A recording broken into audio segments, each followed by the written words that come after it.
Намазды көзді жұмып оқу макрух болып саналады. Макрух болады, әдейі көзді жұму.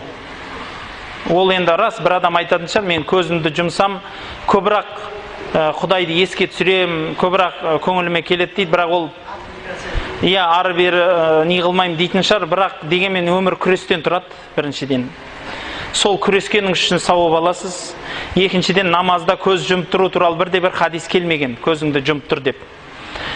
Сол үшін бұл намаздың амалдарынан болмаған нәрсе.